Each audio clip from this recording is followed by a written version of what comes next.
Imaginez une chèvre, mécontente de sa situation, qui décide de porter l'affaire en justice. Une chèvre devant un tribunal humain.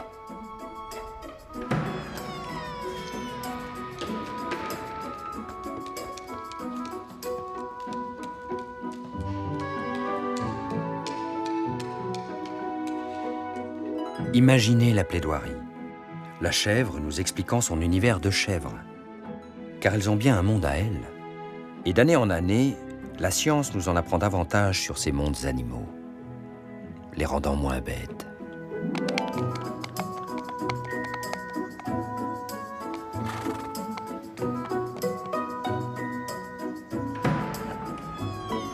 Mais pour être bien considéré et protégé par les humains, ne vaut-il pas mieux être un animal familier, docile et si possible mignon? Si ce rat se trouve dans votre cave ou dans un laboratoire, a-t-il le même statut? Et lorsqu'un animal est élevé pour être mangé, cela change-t-il nos devoirs vis-à-vis de lui? Les réglementations sont pleines de contradictions.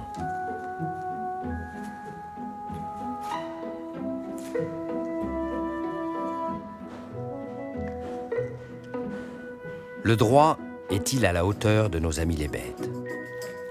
Ce sont des êtres conscients d'eux-mêmes, sensibles aux émotions, à la douleur. Même les poissons souffrent. Pourtant, leurs intérêts sont souvent négligés. N'est-il pas temps de faire bouger les lignes?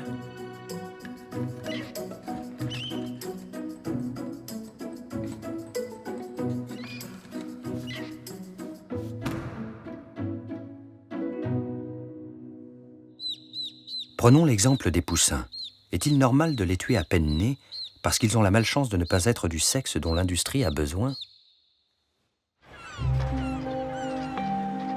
Cette question, l'association de défense animale L214 l'a soulevée lors d'un procès contre un couvoir breton. Le point de départ de la procédure, une vidéo tournée en caméra cachée et largement diffusée sur Internet. Les poussins mis directement dans le seau, comme des déchets, quoi. Tuer des poussins inutiles est une pratique autorisée. Ce sont les conditions de la mise à mort qui posent ici problème. Et donc ça, c'est l'autre partie, ouais, l'étouffement des poussins dans les sacs poubelles. La loi impose une mise à mort rapide et avec le moins de souffrance possible. Mais dans ce couvoir, des milliers de poussins étaient étouffés dans des sacs plastiques. Et donc, contrairement à la réglementation qui impose la mort immédiate, on voit que les poussins mettent du temps à mourir, agonisent. Ces poussins sont éliminés car ils appartiennent à une race de poules pondeuses. Une fois adultes, ils ne feraient pas de bons poulets de chair. Et comme ce sont des mâles, ils ne pondront jamais. Ils sont tués, puis broyés, car inutiles aux yeux de l'industrie. Dans le milieu de la protection animale, ça fait longtemps qu'on sait que dans la production des poules pondeuses, on trie les mâles et les femelles et que les mâles partent à la poubelle. On le sait. Enfin, ça fait des années, moi, que je milite dans la protection animale et j'ai toujours su ça. Sauf qu'au moment où on montre les images, ça fait toute une différence. C'est que là, on revient dans le concret, dans la réalité. Là, on ne peut plus contester. Avec ce procès, on veut aussi soulever un débat plus général de la question de la place accordée aux animaux dans notre société. Est-ce qu'il est légitime de faire souffrir les animaux? Je pense que tout le monde est d'accord pour dire que non. Après, il y a une souffrance qui est un peu cachée, une souffrance structurelle qui est liée aux conditions d'élevage, de transport et d'abattage des animaux. Et puis, il y a la question de la souffrance et il y a la question de la mort des animaux. Soyons clairs, le problème éthique du massacre des poussins, c'est nous, les humains, qui l'avons créé.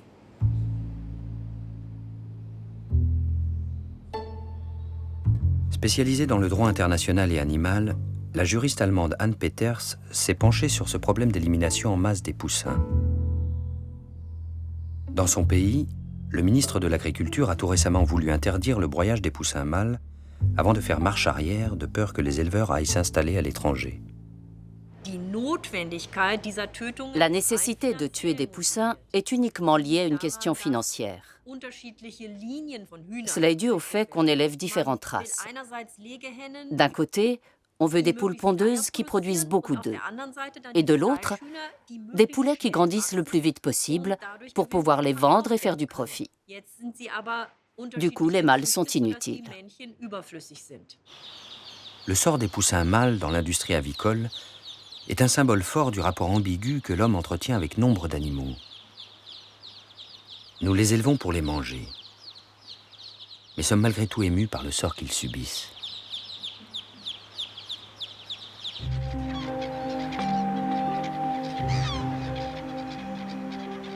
La vidéo de L214 montrant une mise à mort lente et terrible des poussins a été à l'origine d'une enquête pénale et d'un procès. Ça, c'est un délit. Et l'autre, c'est une contravention. Pour ce qui est des suites qui sont données aux plaintes que les associations de protection animale déposent, malheureusement, c'est très régulièrement classé sans suite. Parce qu'on touche des questions d'élevage, on est en pleine période de crise de l'élevage, on a tendance à vouloir protéger ce secteur économique, protéger les emplois. Et au motif de protection de l'emploi, on nie complètement l'animal qui pourtant est un être sensible. Le tribunal, veuillez vous lever. Ce procès fait exception. L'audience est ouverte, merci de vous être levé, vous pouvez vous asseoir. Car il sera exemplaire. Les débats durent près de 4 heures. 4 heures pour s'interroger sur les pratiques d'un couvoir alors en plein redressement judiciaire et sur les conditions de mise à mort de plusieurs dizaines de milliers de poussins. Pourquoi la procédure normale n'était-elle pas respectée? Pour gagner du temps? Pour faire des économies? Le président a beau cuisiner le directeur du couvoir, celui-ci se défausse toujours sur ses salariés. C'est la première fois que le sort des 50 millions de poussins broyés chaque année en France est évoqué devant la justice.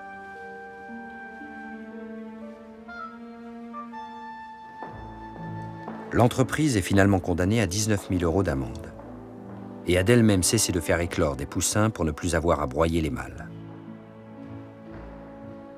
La société reconnaît donc officiellement la souffrance animale, après pourtant des siècles de déni total. Pendant un moment, on ignorait presque volontairement la sensibilité, la souffrance des animaux et leur monde mental, de façon à pouvoir en faire ce qu'on voulait. Boris Cyrulnik est un des pionniers français de l'éthologie, l'étude des comportements des animaux. Pour celui qui est aussi psychiatre et psychanalyste, la difficulté de nos sociétés à admettre la souffrance animale est profondément enracinée dans notre culture occidentale. Les animaux ont été considérés comme étant radicalement des non-hommes. Ça permettait de catégoriser le monde vivant et d'attribuer à l'homme la partie surnaturelle qui peut commander aux oiseaux dans le ciel, aux mammifères sur la terre et aux poissons dans l'eau.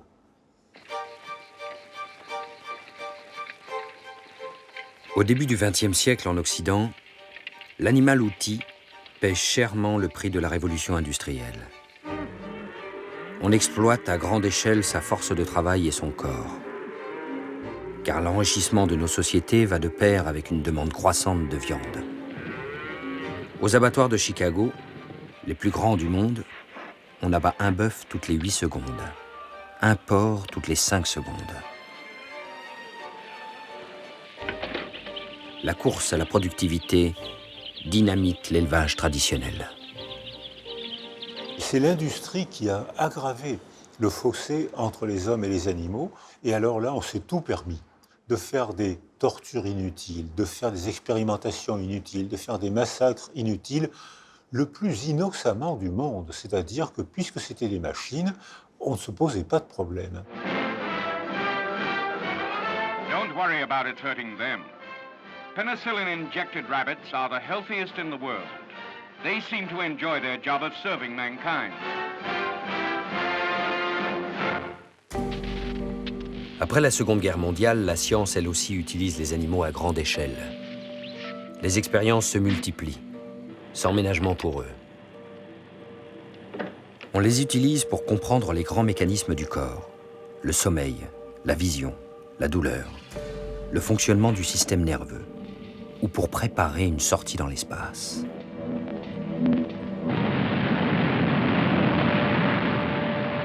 Ils sont les vrais pionniers de la conquête spatiale. after the trip, he's released from the canister, perfectly happy after his amazing experience and no ill effects at all. Heureux ces pionniers de l'espace, vraiment. Peu nombreux alors sont ceux qui s'interrogent sur la souffrance physique ou psychologique de ces chimpanzés. Pourtant, progressivement, la perception des grands singes dans l'opinion va changer, grâce à quelques femmes primatologues.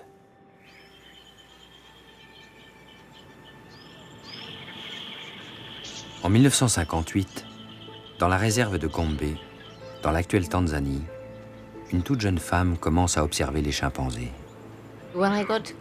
À mon arrivée à Gombe, je n'avais aucune formation scientifique. Personne ne m'avait expliqué comment étudier les chimpanzés. Je me suis donc fiée à mon intuition. Au fil du temps, j'ai accumulé de plus en plus d'informations. J'ai appris à les connaître en tant qu'individu.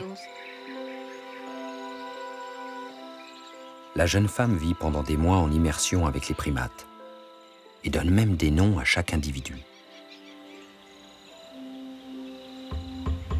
Elle découvre alors que les chimpanzés peuvent fabriquer et utiliser des outils, se soigner, s'entraider, éprouver de la peur, de l'amour et même faire la guerre. Pourtant, les tuteurs universitaires de Jane Goodall commencent par réfuter ces observations. J'étais sur le terrain depuis environ 1 an et demi lorsqu'on m'a dit que je me trompais sur toute la ligne. Il fallait attribuer des numéros aux chimpanzés, pas des noms. Je ne pouvais pas dire qu'ils avaient une personnalité ou un cerveau capable de réflexion, et encore moins d'émotion. Ces attributs n'appartenaient qu'à l'homme. Je savais que les chimpanzés avaient une personnalité, qu'ils étaient capables de réfléchir, de ressentir des émotions. Puis, petit à petit, grâce à mon premier mari qui s'était mis à filmer, les gens ont commencé à comprendre qu'effectivement j'avais raison. La frontière entre les animaux et nous n'était pas nette. Il s'agissait d'une différence de degré, pas de genre. Ce nouveau regard porté sur les animaux trouve écho dans le grand mouvement de contestation des années 60. Les militants embrassent simultanément toutes les grandes causes. La guerre du Vietnam, la ségrégation raciale, le droit des femmes, des homosexuels, la défense des animaux. L'opinion se mobilise contre la chasse aux phoques et pour l'arrêt des tests de produits de beauté sur les animaux.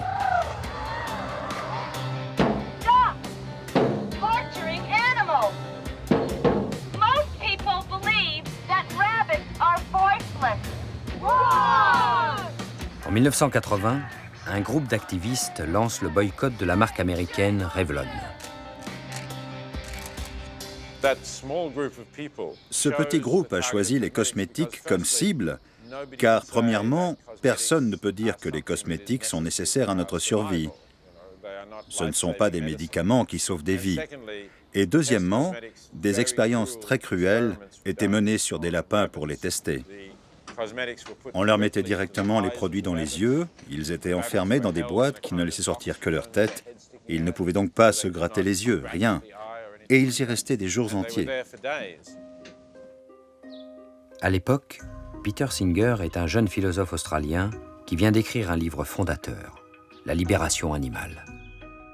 Son ouvrage a inspiré les activistes anti-Revlon comme toute une génération de défenseurs des animaux. Son message principal: il est injuste de ne pas se préoccuper des animaux comme les lapins au prétexte que ce sont des lapins. On n'a pas le droit de leur faire subir ce que l'on ne ferait pas subir à un humain. Le mouvement animal traditionnel, plus conservateur, disait « Nous devons aimer les animaux ». Moi, j'avançais que le problème ne concernait pas uniquement les amoureux des animaux, mais que c'était une question de justice, d'éthique. Nous traitons mal les animaux, nous ne les traitons pas comme ils en ont le droit.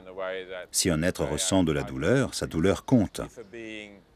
Et sa douleur n'est pas moins importante parce que cet être n'appartient pas à notre espèce. Les travaux de Peter Singer ont donné naissance à la notion de bien-être animal, qui est aujourd'hui au cœur de toutes les réglementations. Son principe: éviter toute souffrance inutile. Une poule, par exemple, ne doit pas souffrir de faim ou de soif, doit être soignée en cas de blessure ou de maladie, être protégé de la peur et de la détresse. Il doit pouvoir exprimer ses comportements naturels de poule.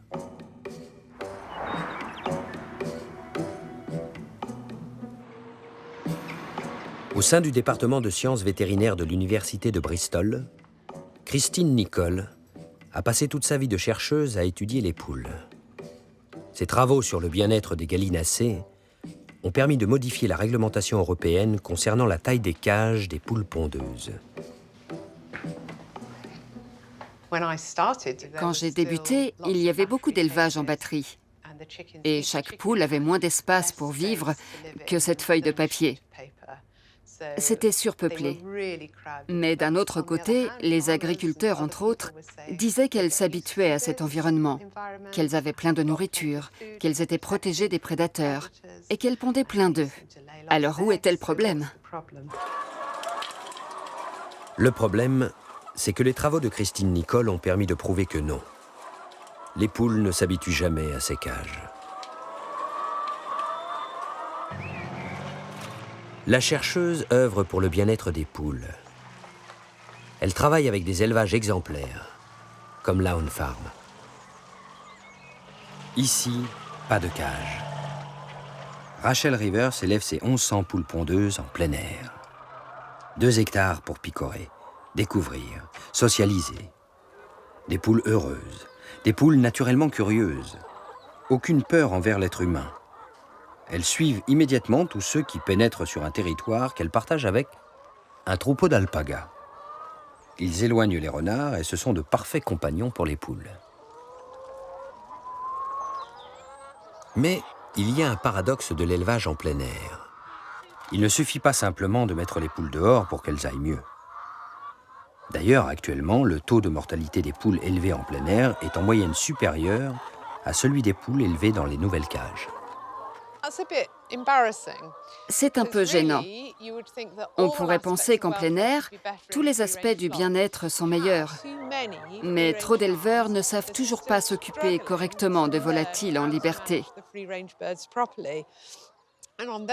Et dans ces élevages, leur bien-être peut être moins bien assuré, ce que beaucoup de gens ont du mal à concevoir.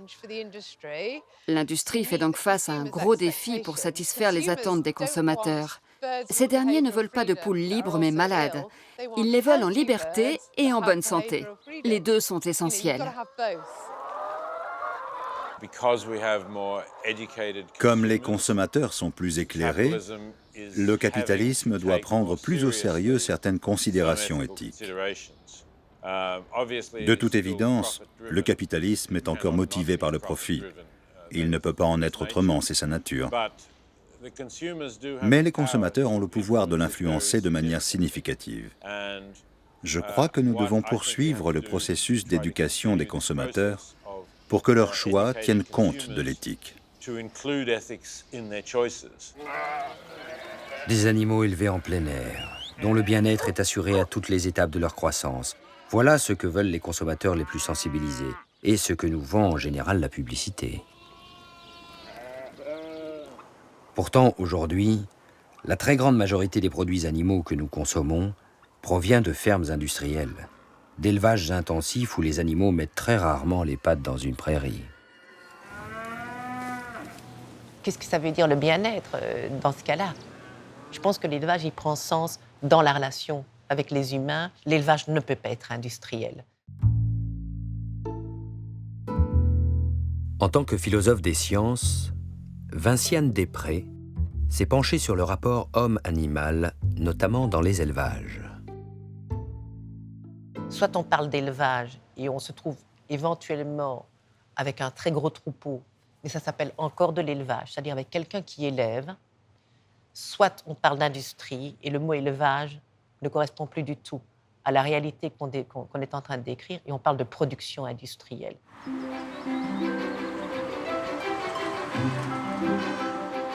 Dans les plaines de l'Indiana, Fair Oaks Farm, c'est la production animale industrielle du futur, mise en spectacle pour le public américain. Les grands groupes agroalimentaires ont bien compris le parti qu'ils peuvent tirer du bien-être animal. Un argument de communication et de vente imparable. I'm sure you've noticed the sand beds. The reason that cows are bedded on sand is that sand is inorganic. That means it will not support bacteria growth. This means it helps protect the cow's udder from infections. Un paradis, vous explique-t-on, où vivent 36 000 vaches laitières. Mais lorsque les animaux sont à ce point transformés en produits, lorsqu'ils sont élevés par des machines et plus par des hommes, comment peut-on encore parler de bien-être? Pour certains, cette question du bien-être animal dissimulerait en fait le véritable problème. Qu'ils vivent bien ou mal, les animaux sont toujours exploités pour notre propre intérêt.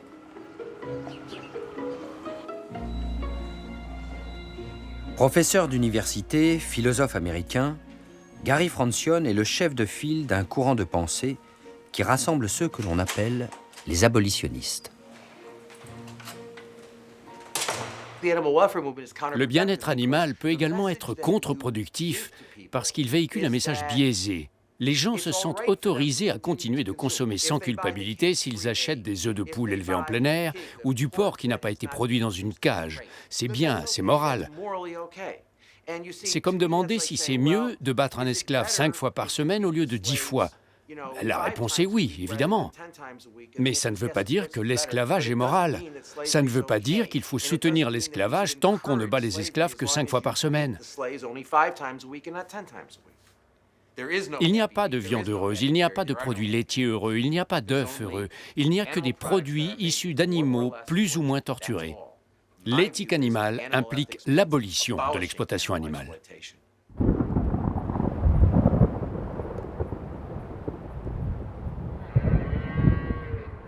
Gary Francione et les abolitionnistes ont une autre raison de s'opposer à l'élevage sous toutes ses formes. Qu'ils soient bien traités ou non, tous ces animaux finiront à l'abattoir, comme 142 milliards de bêtes chaque année dans le monde. Une fin insupportable pour les abolitionnistes. La plupart des gens ne sont jamais allés dans un abattoir. J'en ai visité beaucoup. Certains étaient censés être des bons abattoirs, d'autres des mauvais. En fait, ce sont tous les mêmes. Ce sont des endroits horribles. Surtout depuis que des vidéos chocs sur les pratiques de certains abattoirs sont diffusées en Europe. La mise à mort des animaux est devenue une question morale pour le grand public. Et celui-ci n'est pas le seul à s'interroger. Ceux qui élèvent les bêtes également.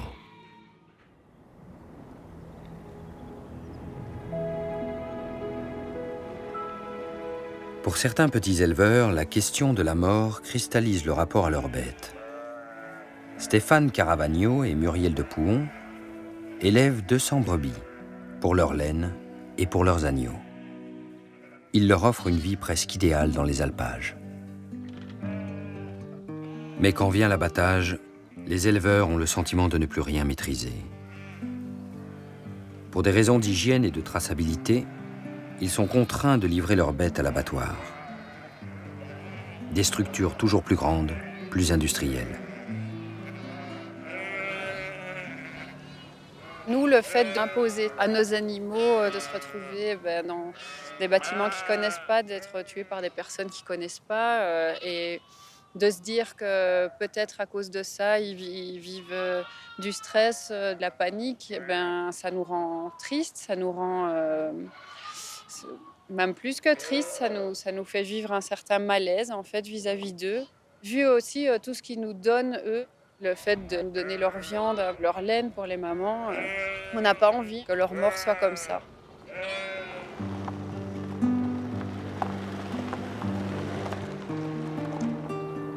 Se passer des abattoirs tels qu'ils existent. C'est le souhait de nombreux éleveurs que rencontre Jocelyne Porcher. Cette sociologue et chercheuse à l'Institut national de la recherche agronomique a elle-même été éleveuse.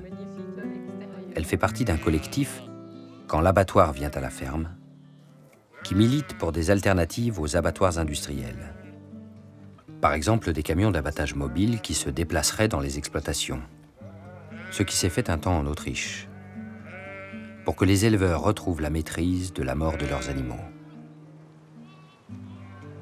Tout le processus a visé à effacer cette mort. Et même quand vous visitez un abattoir industriel, dans le discours des dirigeants, vous entendez bien que l'abattage, enfin le moment où l'animal passe de la vie à la mort, c'est vraiment un détail du processus. L'abattoir, il transforme une matière animale vivante en une matière animale inerte, travaillable. Alors que d'un point de vue social, maintenant, c'est devenu un problème moral. Mais il ne faut pas non plus séparer la mort des animaux de la mort des êtres humains, de notre rapport global à la mort humaine, quoi. On ne voit plus de corbillards, on meurt à l'hôpital, on ne meurt plus à la maison. Enfin, on ne peut pas séparer ça, cette peur de la mort, enfin, ce déni de la mort dans nos sociétés, ce déni de la mort qui est aussi, du coup, un déni de la mort animale, comme si on pouvait vivre sans mourir. Mais non. Pour ces petits éleveurs, la mort fait partie du métier. Ils s'échinent à assurer la meilleure existence possible à leurs troupeaux. Mais s'ils ne peuvent garantir un abattage décent, où toute peur, toute souffrance serait minimisée, quelle valeur cela a-t-il? Je pense que c'est possible de donner une mort digne aux animaux, dans la mesure où cette mort, elle est prise dans un espace de sens. Un petit abattoir qui viendrait par exemple dans la ferme, il y aurait un tueur professionnel qui saurait tuer les animaux, qui ferait comme il faut en prenant le temps, parce que la question du sens de la mort des animaux, c'est une question de temps. De nous laisser le temps, de penser à ce qu'on est en train de faire, de laisser le temps à l'animal, de laisser le temps au tueur, de prendre le temps. C'est l'inverse des systèmes industriels, de l'abattoir industriel, où voilà, allez, on tue, on ne se rend pas compte de ce qu'on fait, c'est monstrueux.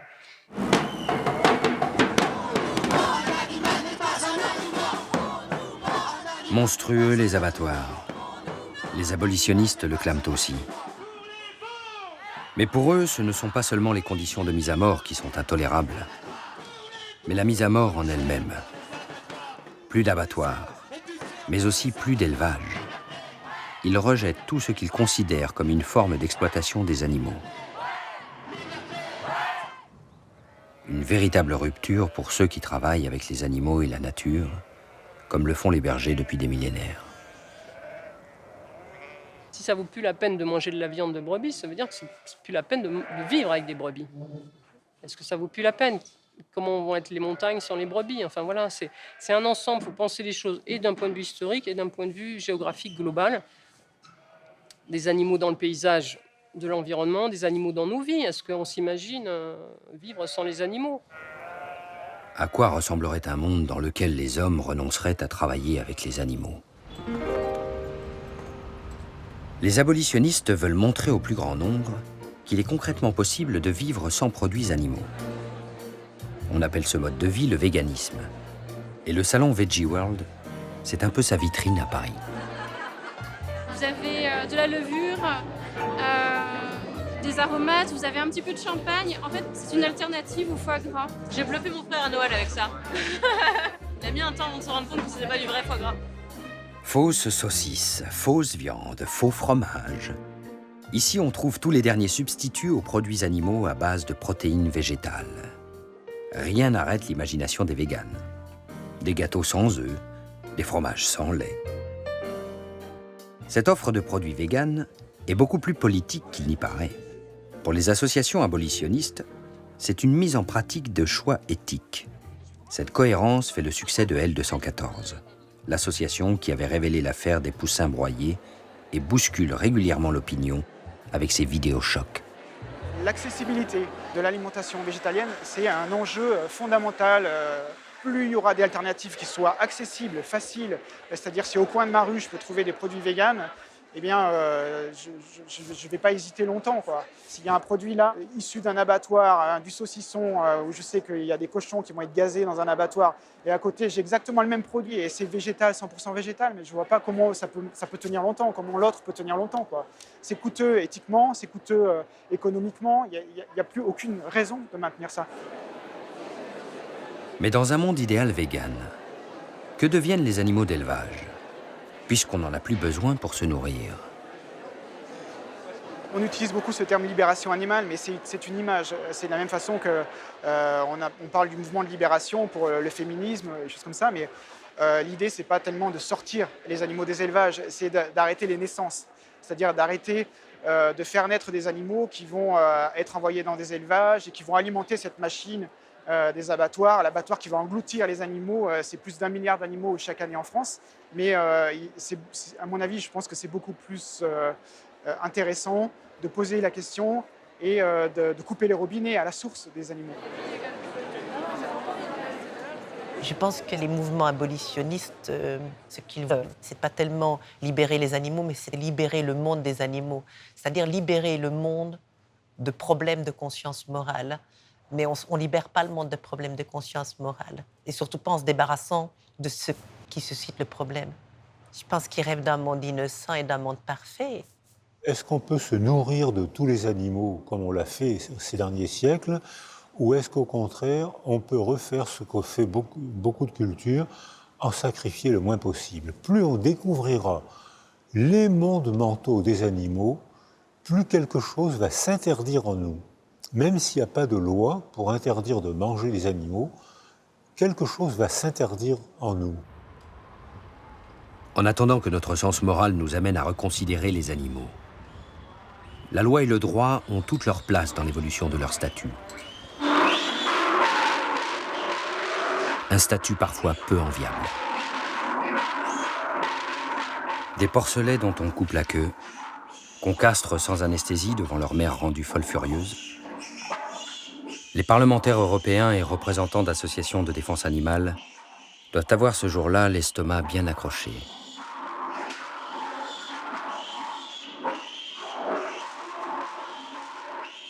À l'ordre du jour de cette réunion, le bien-être des porcs. 95% d'entre eux vivent en Europe dans des élevages hors sol où ils ne voient jamais la lumière du jour. La coupe des queues, la castration des porcs sans anesthésie, le limage des dents sont autorisés dans la majorité des pays. Pourtant, la Commission européenne recommande d'interdire ces pratiques depuis des années. The Commission doesn't appear to have done what is necessary to make that happen. And I'd like to ask what the reasons for that seeming inactivity are. We realize there is a problem of enforcement in terms of tail docking, and we are trying to find the best way to address it. We should try to do it by taking everybody on board, and by taking particularly on board the farmers, the ones who will be asked to take measures. Sometimes we should admit also costly measures to implement the legislation. Le représentant de la Commission européenne, spécialiste du bien-être animal, joue la prudence. Entre les intérêts des agriculteurs, ceux des 28 États membres, et les désirs des défenseurs de la cause animale, la voie est étroite. Pascal Durand, eurodéputé écologiste, a déjà entendu 1000 fois ce discours de temporisation de la Commission. Moi, je ne mets pas en cause la bonne foi à la Commission des gens qui défendent le bien-être animal. Ils ne sont pas en cause. La réalité, c'est que leur poids est très faible et que s'il n'y a pas une mobilisation extrêmement forte qui se fait autour de ces sujets-là, eh ben, on va continuer à élever dans des conditions indécentes, et le terme indécent est faible, les animaux, tout simplement pour que certains fassent plus d'argent. Dès qu'on touche aux intérêts économiques, dès qu'on touche au lobby, que ce soit le lobby agricole, que ce soit le lobby de l'élevage, que ce soit le lobby industriel, évidemment, il y a une résistance terrible. L'enjeu est de taille, car en matière de bien-être, c'est la Commission européenne qui édicte les normes. Pour les députés partisans de la défense animale, ces règles sont trop peu nombreuses, pas assez contraignantes, et surtout très mal et inégalement appliquées par les États faute de contrôle suffisant. Lorsqu'ils veulent que la Commission aille plus loin, ils sont rapidement rappelés à la réalité. Voici ce qu'on leur répond lorsqu'en novembre 2015, ils souhaitent interpeller la Commission sur l'absence de nouveaux objectifs. We spreken nu over dierenwelzijn, maar het zou eigenlijk moeten gaan over mensenwelzijn. Vluchtelingen laten we in Europa uren in de kou lopen, daarbij denk ik aan ouderen en kleine kinderen, terwijl dieren in transport, verwarming, ventilatie en drinken hebben. Laten we aan de slag gaan met het agendapunt van vandaag. Laten we de mensen helpen en oplossingen zoeken voor de echte crisis in Europa. À chaque fois qu'on veut poser la question animale, on nous oppose d'autres urgences. Mais bien sûr qu'il y a du chômage, bien sûr qu'il y a des conditions humaines qui sont insupportables. On le voit évidemment avec les réfugiés, mais on le voit avec tout un tas d'autres sujets. Mais ça n'enlève en rien, c'est pas parce que des gens souffrent qu'on doit faire souffrir des animaux. La réalité, c'est qu'il n'y a pas d'autre chose. Il n'y a pas d'autre chose, c'est-à-dire que tout est lié, tout est une question de solidarité, une question de rapport à la souffrance, de rapport à l'autre, de rapport à la nature, de rapport au vivant. Pour associer la défense des animaux et celle des hommes, aux Pays-Bas, certains défenseurs des bêtes ont pris une décision radicale. Investir le champ politique en créant le premier parti pour les animaux. Nous sommes le 8 mars 2015, jour des élections provinciales. La présidente et fondatrice du Parti pour les animaux, Marianne Thieme, attend les résultats. Le Parti pour les animaux passe de 7 à 18 sièges dans les provinces.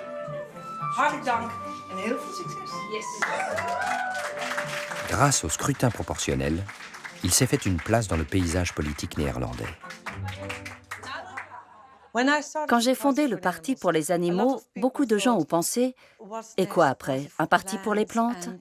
Ils se sont vraiment moqués de nous. Mais tous les mouvements sociaux traversent cette phase. D'abord on vous ignore, puis on vous ridiculise, puis on veut se battre contre vous, mais à la fin vous gagnez. Et nous avons gagné en 2006. Pour la toute première fois, un parti pour les animaux a remporté 2 sièges au Parlement. C'était une première mondiale. Il existait un parti pour les non-humains. Aux dernières législatives, le Parti pour les animaux a conservé ses 2 sièges, avec 1,9% des voix. En 2014, il a envoyé un député au Parlement européen. Marianne Thieme se défend d'être de droite ou de gauche et présente son parti comme celui de la compassion et de la durabilité. Economische groei als de oplossing voor alle problemen. Terwijl wij de enige partij zijn die zegt nee, economische groei is niet de oplossing, maar het is het probleem.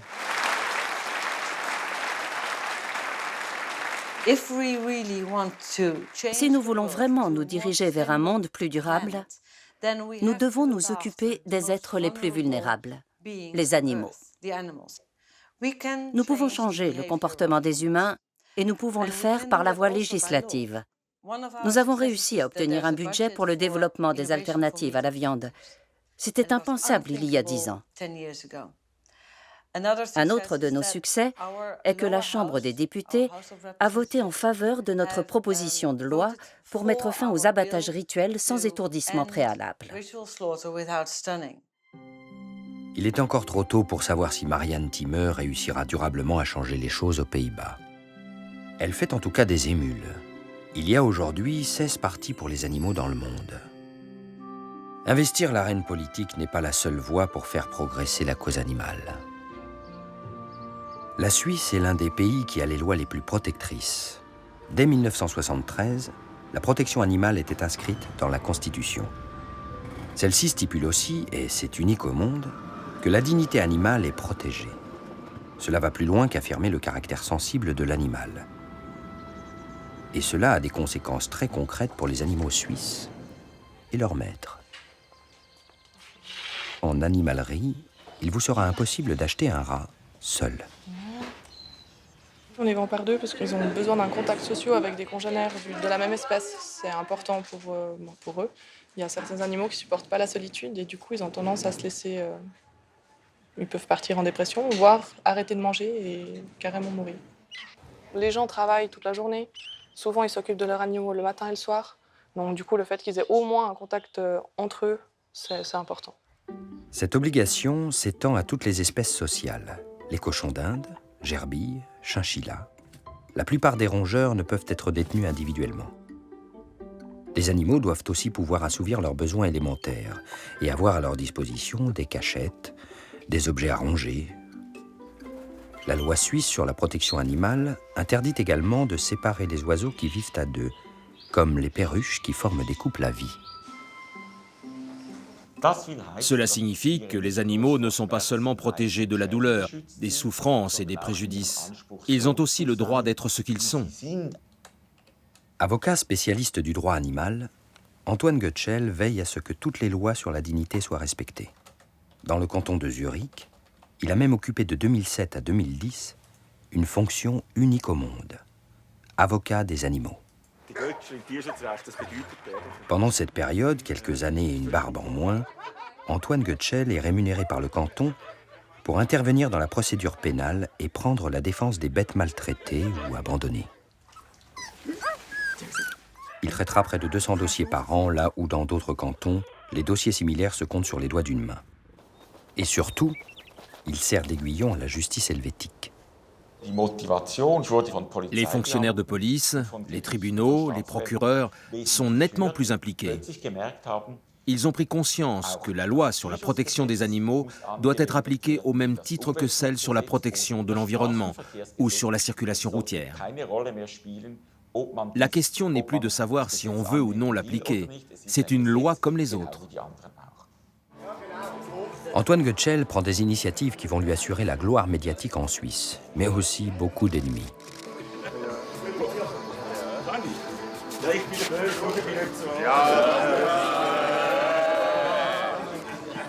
Ce jour-là, Antoine Goetschel brave la défiance d'amateurs de pêche à la ligne venus soutenir l'un des leurs. Un pêcheur qui avait bataillé 15 minutes pour sortir un brochet de 11 kilos. Trop de souffrance pour l'avocat qui défend le brochet. Je laisse le juge à décider si c'est cruel envers les poissons, oui ou non, puisque si on faisait ça à un chien ou un chat ou à un bétail, alors bien sûr, ça serait cruel. Et maintenant, je laisse décider le juge. Le juge n'a pas voulu établir s'il y avait cruauté ou non envers le brochet. Les pêcheurs sont soulagés. Sie wissen, wir sind zufrieden, einmal vorerst. Für kurze Zeit. Die nächsten 2 Jahre, bis wir den Lausanne Bericht haben, wahrscheinlich. Aber er hat eine Ohrfeige bekommen. Antoine Goetschel a donc perdu son procès ce jour-là. Et peu de temps après, une votation contre l'avocat des animaux a mis fin à sa fonction. Mais son action n'a pas été inutile. La protection animale est de plus en plus prise au sérieux en Suisse. Ailleurs, la législation en faveur des animaux met du temps à s'imposer. Mais en mobilisant l'opinion publique, les associations espèrent faire peu à peu avancer les choses.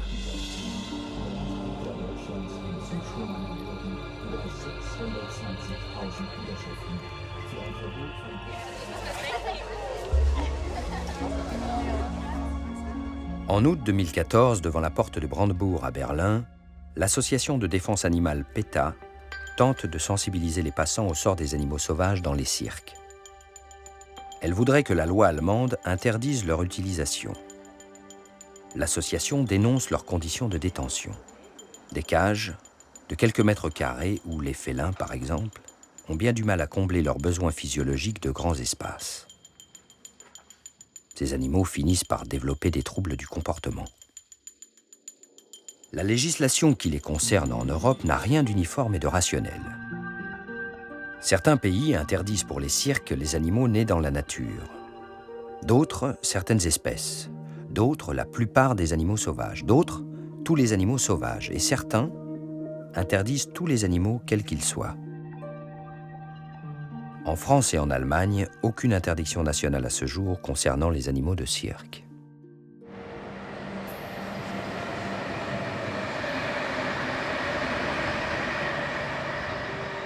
Sur quoi peut se baser la loi pour établir la frontière entre ce qui est autorisé et ce qui est interdit? Une question qu'on se pose sous tous les chapiteaux. Bernard Paul est le directeur du cirque Roncalli. Pendant 10 ans, il a eu un numéro avec des félins avant de renoncer. Une exception dans le monde du cirque. J'ai décidé de ne pas travailler avec des animaux sauvages. Je considère que c'est la voie à suivre, tout simplement parce que c'est insensé de sillonner l'Allemagne avec des lions et des tigres. Une girafe vit en Afrique, elle a un territoire de plusieurs centaines de kilomètres, avec des arbres immenses. Une girafe dans une ménagerie, dans un enclos, ce n'est pas bien. Mais en disant cela, je vais sans doute m'attirer les foudres des autres cirques. Mais le cirque Roncalli continue d'utiliser des animaux domestiques, comme des chevaux. Et quand PETA recommande de ne fréquenter que les cirques qui n'ont pas d'animaux, le directeur de Roncalli voit rouge. Ils impriment des affiches sur lesquelles on peut lire « Cirque égale cruauté envers les animaux ». C'est comme dire « étranger égale criminel ». Je connais beaucoup de gens qui aiment leurs animaux par-dessus tout et qui sélectionnent ceux avec lesquels un dressage serait possible.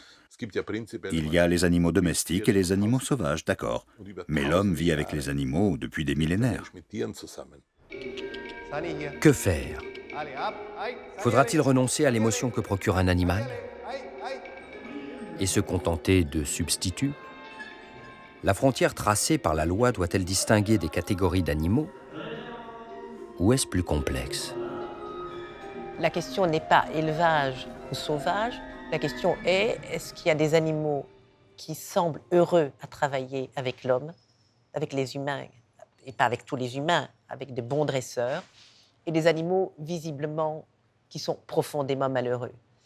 Et là, on voit que cette catégorie, à ce moment-là, elle ne va plus du tout recouper nécessairement élevage sauvage, mais elle va passer par des frontières beaucoup plus concrètes, individuelles et singulières. Et si une manière de résoudre cette question était de doter chaque animal de droits qui lui soient propres? Pas des droits passifs de protection, mais des droits fondamentaux, individuels, comme en sont dotés les humains avec les droits de l'homme et du citoyen. Pour l'instant, l'ordre juridique établit une distinction entre les objets et les personnes qui, seuls, ont des droits. Les animaux ne sont pas des personnes, donc n'ont pas de droits fondamentaux. Et si on les changeait de catégorie? Du moins certains d'entre eux. C'est le pari un peu fou de Steve Wise, avocat américain. Un mur sépare les animaux non humains, qui sont des objets, des humains, qui sont des personnes. C'est une distinction fondamentale en droit, la même qu'entre un esclave et un maître.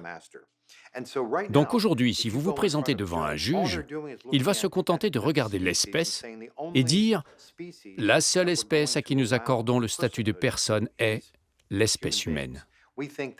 Nous pensons que cette frontière est arbitraire et nous tentons de la faire tomber pour toutes les espèces. Pour tenter de fissurer ce mur, Steve Wise est parti d'une espèce, les chimpanzés. Ceux-ci sont maintenant suffisamment étudiés pour prouver scientifiquement qu'ils possèdent des qualités d'autonomie et d'autodétermination. Or, ce sont ces qualités humaines que protège l'habeas corpus. Ce principe juridique énonce une liberté fondamentale, celle de ne pas être emprisonné sans jugement. Steve Wise a donc essayé d'étendre ce droit à la liberté à l'espèce chimpanzé. L'avocat a déposé des demandes d'habeas corpus au nom de 4 singes détenus dans des conditions jugées indignes. Des premières requêtes aux appels, Steve Wise et son association, le Projet pour les droits des non-humains, ont bataillé pendant 2 ans sous l'œil passionné des médias américains. Chimpanzees are autonomous and self-determining beings. New York common law supremely values autonomy and self-determination, and any human who is autonomous would clearly be allowed to get a writ of habeas corpus but not be imprisoned against her will. Jusqu'à présent, aucun juge n'a accepté de reconnaître le statut de personne à un chimpanzé. Mais l'attention médiatique pendant toute la procédure a été énorme, et Steve Wise a pu exposer sa thèse devant les tribunaux.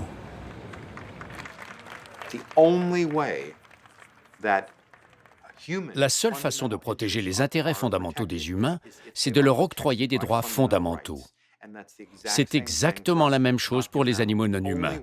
Le seul moyen de les protéger serait qu'ils disposent de droits fondamentaux.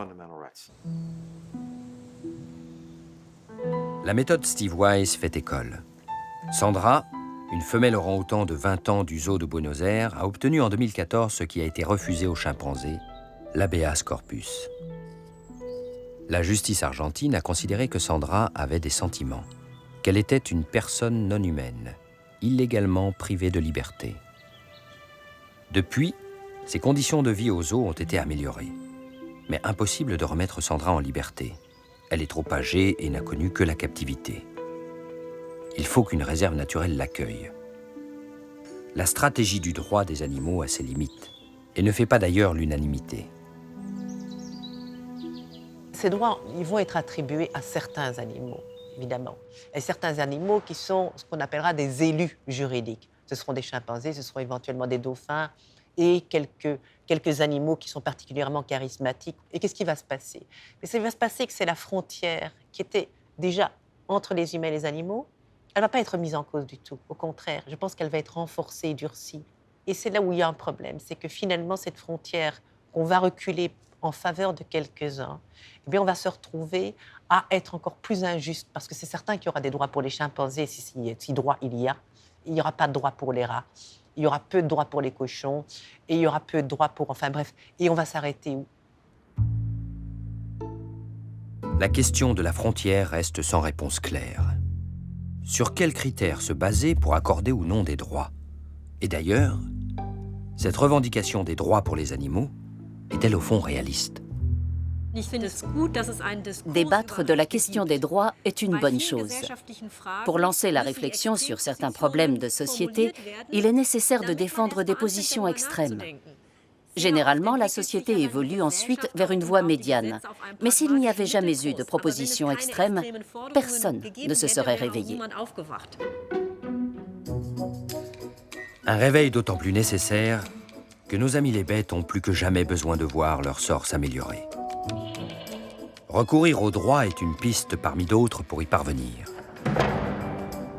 Mais le droit seul ne saurait répondre à une question essentielle. À l'avenir, quelle place dans notre société est-on prêt à faire aux animaux? C'est un tir à burger. Allez, bougez. Et un tir à burger.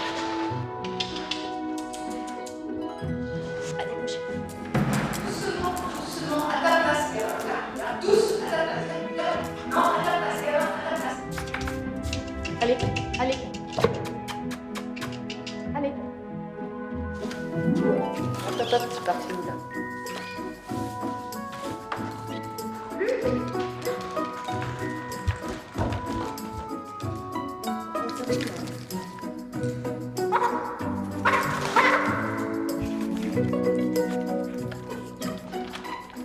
Pas bouger.